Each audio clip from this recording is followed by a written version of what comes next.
Bismillahirrahmanirrahim. Assalamualaikum warahmatullahi wabarakatuh. Sahabat Al-Quran yang berbahagia, hari ini insya Allah kita akan membaca terjemahan dan tafsir dari firman Allah Subhanahu wa Ta'ala dalam surah Ali Imran tentang bantahan Allah terhadap pendapat-pendapat ahli kitab yang keliru. Ayat-ayat yang akan kita bahas adalah ayat 100 sampai dengan 110 tentang keharusan menjaga persatuan.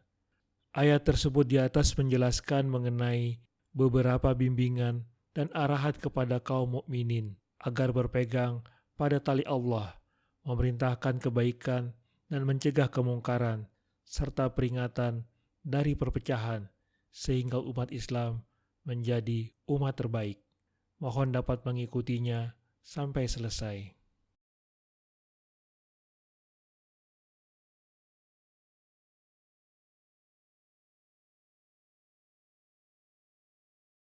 Wahai orang-orang yang beriman, jika kamu mengikuti segolongan dari orang yang diberi Alkitab, niscaya mereka akan mengembalikan kamu menjadi orang-orang kafir setelah beriman.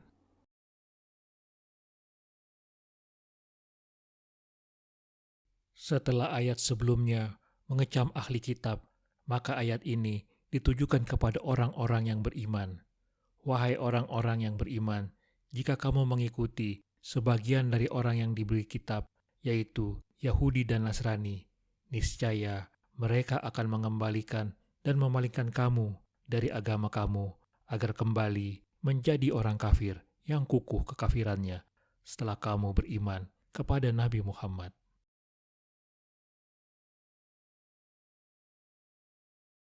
Allah mengingatkan orang-orang mukmin akan bahaya tuduhan sebagian ahli kitab dengan mengatakan, apabila kalian menuruti tuduhan yang dituduhkan ahli kitab terhadap agama kalian, kalian akan kembali kepada kesesatan semula sebelum kalian mendapat hidayah, dan mereka akan mengembalikan kalian menjadi orang yang ingkar.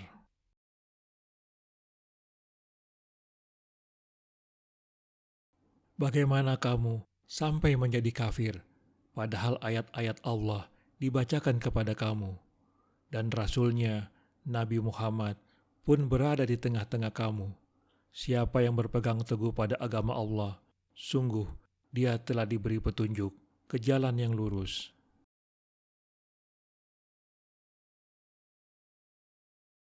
Dan bagaimana kamu sampai menjadi murtad dan kembali, padahal ayat-ayat Allah dibacakan kepada kamu, dan Rasul-Nya pun berada di tengah-tengah kamu, dan telah nyata kebenaran dakwah risalahnya.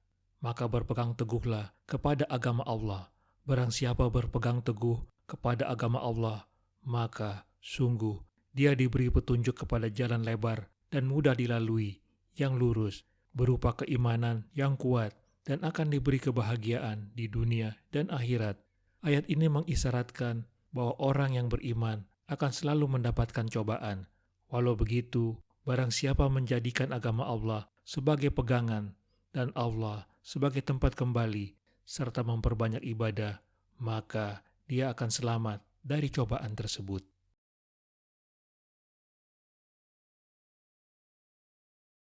Renungkanlah keadaan kalian yang aneh ini. Kalian kembali kepada kekufuran semula sebelum kalian beriman. Sedang Al-Quran dibacakan kepada kalian, dan Rasul berada di tengah-tengah kalian, menjelaskan agama dan menghilangkan keraguan. Barang siapa yang kembali kepada Tuhannya dan berpegang teguh kepada ajaran agamanya, perbuatannya itu sungguh baik. Ia telah ditunjukkan oleh Tuhannya ke jalan keberuntungan dan kebahagiaan.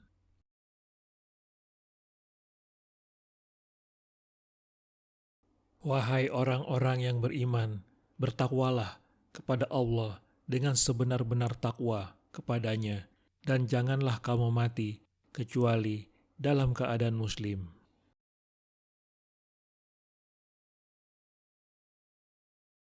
Supaya kamu memperoleh keimanan yang kuat dan tidak goyah ketika terjadi cobaan, maka, wahai orang-orang yang beriman, bertakwalah kepada Allah sebenar-benar takwa kepadanya, sesuai kebesaran, keagungan, dan kasih sayangnya kepada kamu. Bukti ketakwaan tersebut adalah menaati Allah dan tidak sekalipun durhaka, mengingatnya dan tidak sesaat pun melupakannya, serta mensyukuri nikmatnya tanpa sekalipun dan sekecil apapun mengingkarinya sampai batas akhir kemampuan kamu.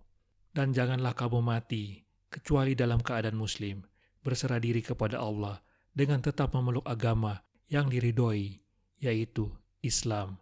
Karena tidak seorang pun mengetahui kapan datangnya kematian, maka berusahalah sekuat tenaga untuk selalu berada di jalan Allah, karena Allah akan menganugerahi hamba sesuai usaha yang dilakukannya.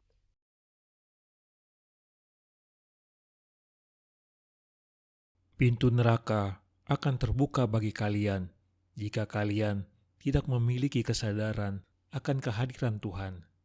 Oleh karena itu, wahai orang-orang yang beriman, takutilah Allah dengan mengerjakan segala perintahnya dan menjauhi segala larangannya. Tetaplah dalam keislaman sampai kalian menghadap Allah kelak.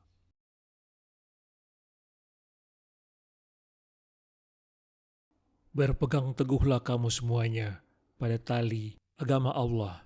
Janganlah bercerai-berai, dan ingatlah nikmat Allah kepadamu ketika kamu dahulu bermusuhan, lalu Allah mempersatukan hatimu, sehingga dengan karunia-Nya kamu menjadi bersaudara. Ingatlah pula ketika itu kamu berada di tepi jurang neraka, lalu Allah menyelamatkan kamu dari sana. Demikianlah Allah menerangkan ayat-ayatnya kepadamu agar kamu mendapat petunjuk.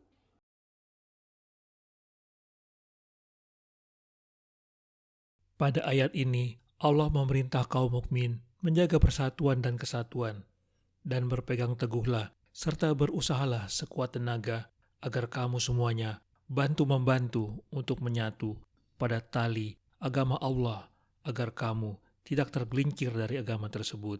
Dan janganlah kamu bercerai-berai, saling bermusuhan dan mendengki, karena semua itu akan menjadikan kamu lemah dan mudah dihancurkan. Dan ingatlah nikmat Allah kepadamu ketika mengeluarkan kamu dari kekufuran kepada keimanan dan menyatukan hati kalian dalam persaudaraan. Padahal kamu dahulu pada masa jahiliyah saling bermusuhan, saling membenci, dan memerangi tiada henti dari generasi ke generasi. Lalu Allah mempersatukan hatimu dengan harapan dan tujuan yang sama, yaitu memperoleh ridho Allah, sehingga dengan karunia-Nya, yaitu agama Islam, kamu menjadi bersaudara dalam satu keluarga. Pada masa jahiliyah terjadi permusuhan selama ratusan tahun antara suku Aus dan suku Khazraj. Setelah datangnya Islam, mereka dapat bersatu dengan penuh persahabatan.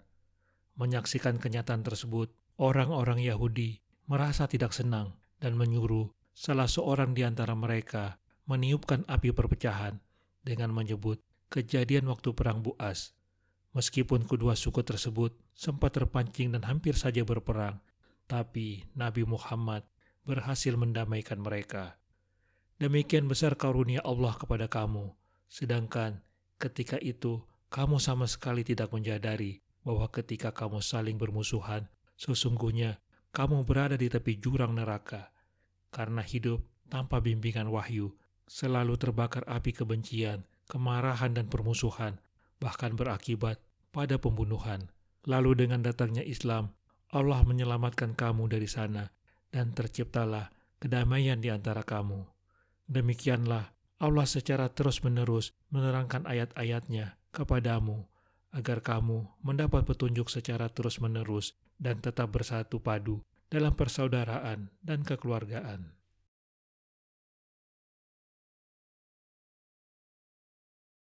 Berpegang teguhlah kepada agama Allah dan tetaplah bersatu. Janganlah berbuat sesuatu yang mengarah kepada perpecahan.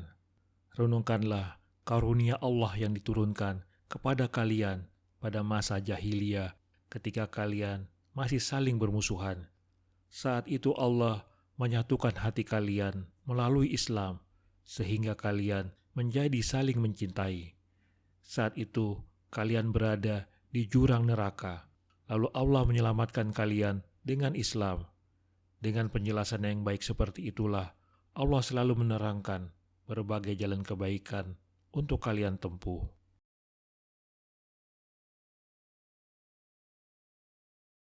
Hendaklah ada di antara kamu segolongan orang yang menyuruh kepada kebajikan, menyuruh berbuat yang makruf dan mencegah dari yang mungkar. Mereka itulah orang-orang yang beruntung.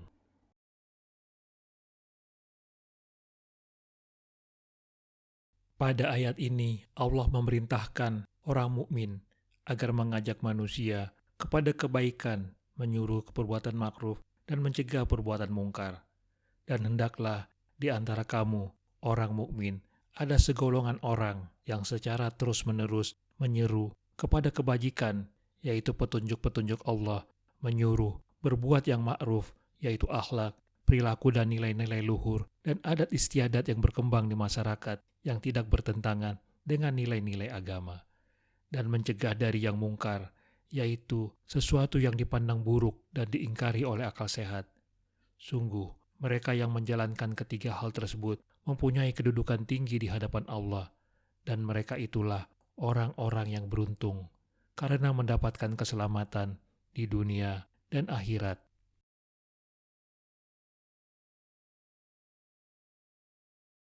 Jalan terbaik untuk bersatu dalam kebenaran di bawah naungan Al-Quran dan Rasul-Nya adalah dengan menjadi umat yang menyuruhkan segala bentuk kebaikan dunia dan akhirat, menyuruhkan kewajiban mendorong manusia pada kebaikan bersama dan mencegah kejahatan, amar ma'ruf, nahi mungkar. Mereka yang melakukan prinsip itu adalah orang-orang yang memperoleh keberuntungan yang sempurna.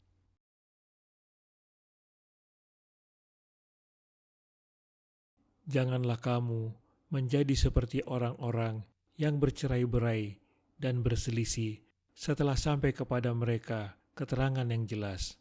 Mereka itulah orang-orang yang mendapat azab yang sangat berat.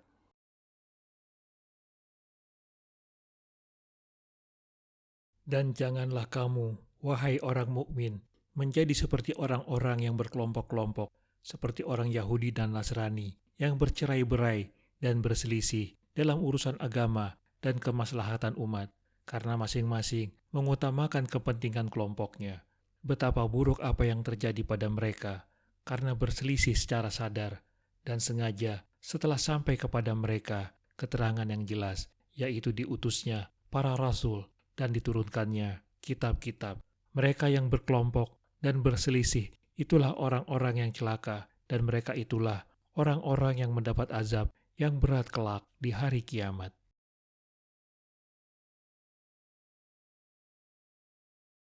Janganlah kalian menjadi seperti orang-orang yang menyepelekan prinsip amar ma'ruf nahi mungkar, yang merupakan faktor keberadaan kalian dalam kebenaran dan kebaikan.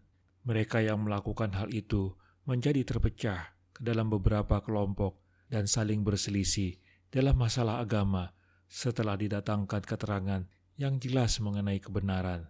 Mereka yang berpecah dan berselisih itu akan mendapatkan siksa yang amat besar.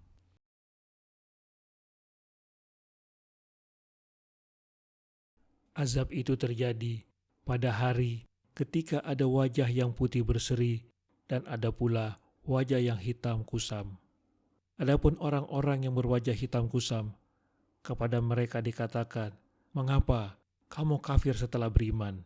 Oleh karena itu, rasakanlah azab yang disebabkan kekafiranmu."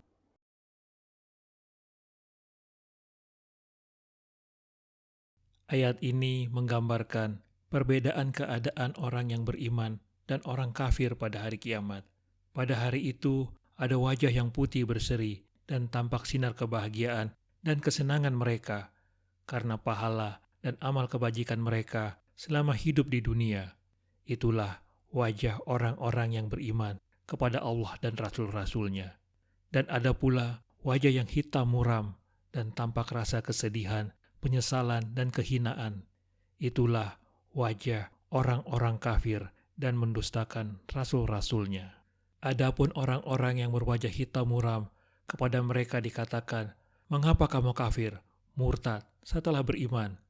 Yaitu setelah datang penjelasan yang nyata, baik melalui rasul maupun kitab yang diturunkan Allah, dan juga tanda-tanda kebesaran Allah di alam raya.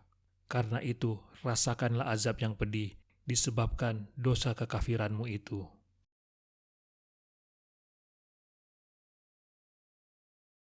Yaitu siksa besar yang terjadi pada hari ketika wajah orang-orang mukmin menjadi berseri karena gembira dan wajah orang-orang kafir memucat karena sedih. Sebagai penghinaan kepada mereka dikatakan, "Apakah kalian menjadi kafir setelah dikaruniai fitrah iman dan tunduk kepada kebenaran dan setelah didatangkan berbagai keterangan yang jelas? Rasakanlah siksa ini oleh sebab kekufuran kalian."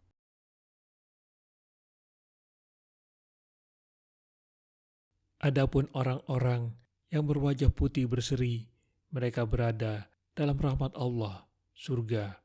Mereka kekal di dalamnya.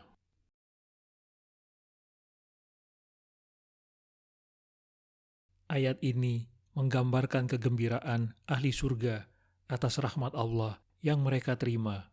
Dan adapun orang-orang yang beriman dan ahli ibadah, mereka mendapatkan kebahagiaan dan berwajah putih berseri.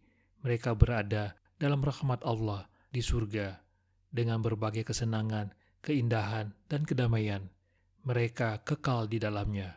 Itulah karunia Allah bagi mereka yang beriman dan menaatinya.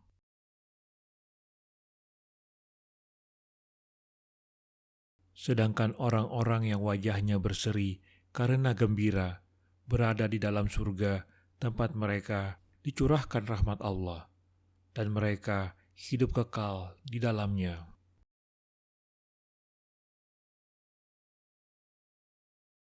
Itulah ayat-ayat Allah yang kami bacakan kepadamu dengan benar, dan tidaklah Allah berkehendak melakukan kezaliman pada semesta alam.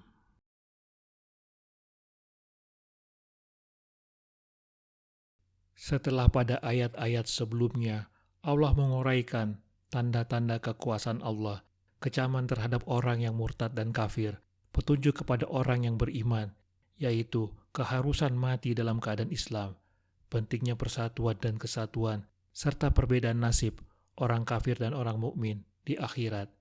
Lalu dalam ayat ini Allah menutup penjelasan tersebut dengan menegaskan bahwa itulah ayat-ayat Allah, ketetapan suatu kebenaran yang tidak boleh diragukan yang kami bacakan melalui malaikat Jibril kepada kamu dengan benar, wahai Nabi Muhammad. Dan kamu harus berpegang teguh kepada Al-Quran dengan mengikuti petunjuk berupa perintah dan larangan agar mendapat kebahagiaan di dunia dan akhirat. Dengan perintah dan larangan tersebut, Allah tidaklah berkehendak menzalimi siapapun di seluruh alam, tetapi orang-orang kafir itulah yang menganiaya diri mereka sendiri dengan berpecah belah dan berselisih tentang kebenaran ajaran agama, sehingga mereka pantas mendapat siksaan yang pedih.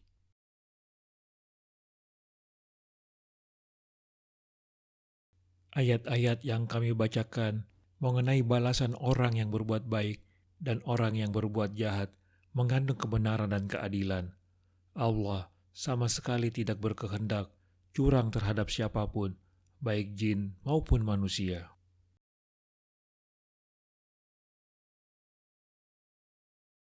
Milik Allah lah apa yang ada di langit dan apa yang ada di bumi, dan hanya kepada Allah segala urusan dikembalikan.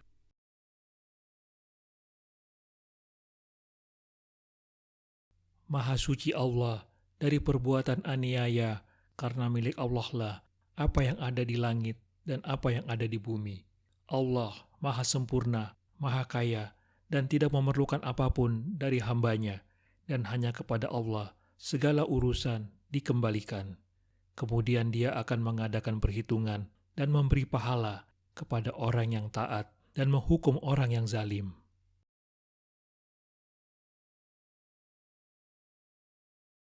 Hanya pada Allah sajalah hak mencipta, hak memiliki, dan hak mengatur segala yang ada di langit dan di bumi. Kepadanya lah urusan mereka semua akan dikembalikan, kemudian diberi balasan yang pantas.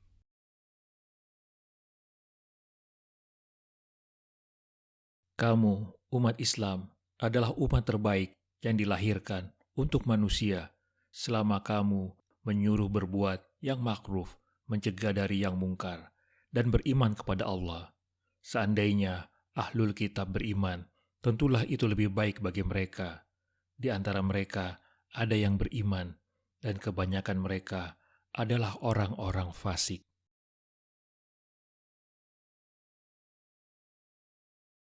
Setelah Allah menjelaskan kewajiban berdakwah bagi umat Islam dan menjaga persatuan dan kesatuan, maka dalam ayat ini dijelaskan bahwa kewajiban tersebut dikarenakan kamu, umat Islam, adalah umat terbaik dan paling utama di sisi Allah yang dilahirkan, yang ditampakkan untuk seluruh umat manusia hingga akhir zaman, karena kamu menyuruh berbuat yang ma'ruf dan mencegah dari yang mungkar, dan beriman kepada Allah dengan iman yang benar. Sehingga kalian menjalankan perintahnya dan menjauhi larangannya, serta beriman kepada rasul-rasulnya. Itulah 3 faktor yang menjadi sebab umat Islam mendapat julukan umat terbaik. Sekiranya ahli kitab beriman, sebagaimana umat Islam beriman, menyuruh yang ma'ruf dan mencegah yang mungkar, serta tidak bercerai-berai dan berselisih tentang kebenaran ajaran agama Allah, tentulah itu lebih baik bagi mereka.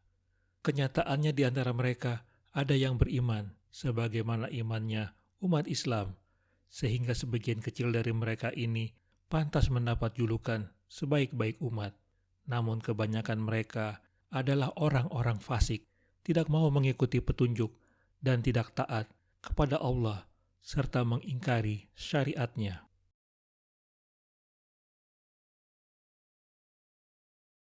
Kalian, wahai umat Muhammad, adalah umat paling baik yang diciptakan Allah di muka bumi untuk manfaat orang banyak, yaitu selama kalian tetap berpegang pada prinsip amar ma'ruf nahi mungkar dan beriman dengan sesungguhnya kepada Allah. Kalau saja ahlul kitab jujur seperti kalian dalam beriman, hal itu tentu lebih baik bagi mereka daripada apa yang mereka lakukan sekarang. Akan tetapi, di antara mereka ada yang beriman dan kebanyakan lainnya keluar dari batas-batas keimanan.